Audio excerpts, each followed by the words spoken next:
নবীজির দাদা Abdul Muttalib সেদিন রাতে কাবা শরীফের ছাদে দাঁড়িয়েছিলেন।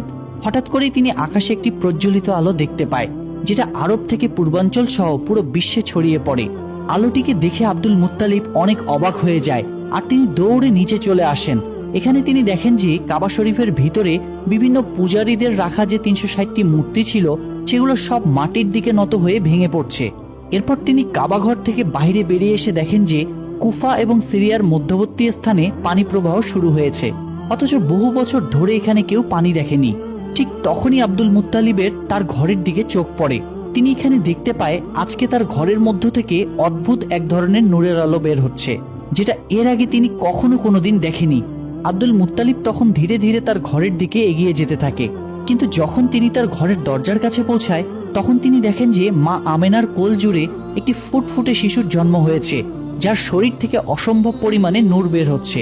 আব্দুল মুত্তালিবের চোখে তা দেখে পানি চলে আসে, কারণ সেই সময় আরবের অন্ধকার সমাজে প্রদীপের আলো হয়ে আসেন নবীজি মোহাম্মদ সাল্লাল্লাহু আলাইহি ওয়াসাল্লাম। পরের দিন আব্দুল মুত্তালিব তার নাতির আকিকার জন্য উট জবাই করে গরিব দুঃখী মানুষদের খাওয়ান। সেখানে তাকে সাহায্য করছিল তার ছেলে আবু তালিব। তখন সেখানে আবু তালিবের বড় ভাই অর্থাৎ নবীজির আরেক চাচা আবুল লাহাব আসেন। তবে গরিবদের সাথে একসাথে বসে খেতে হবে দেখে বাড়ির দরজা থেকেই তিনি চলে যান। আসলে আবু লাহাব অনেক অহংকারী লোক ছিলেন। অন্যদিকে মা আমেনার বুকে দুধ তৈরি হচ্ছিল না, তাই শিশু মুহাম্মদকে দুধ খাওয়ানোর জন্য একজন মহিলাকে ডাকা হয়। সে ছিল আবু লাহাবের স্ত্রীর দাসী।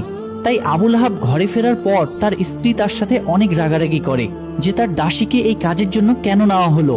আসলে আবু লাহাবের স্ত্রীও অনেক অহংকারী ছিল। অন্যদিকে দেখা যায় ইহুদিরা মিলে কথা বলছিল।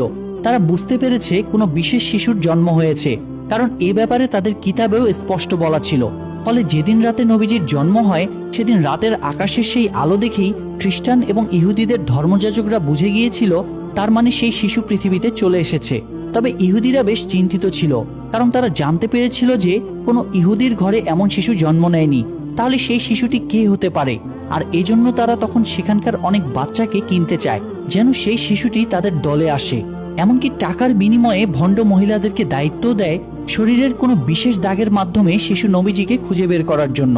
যাই হোক, এরপর দেখা যায় বাচ্চাদের নাম রাখার উৎসব চলছে। সেখানে বিভিন্ন বাচ্চাদের নাম ঘোষণা করা হচ্ছে, আর সবাই মিলে আনন্দ করছে।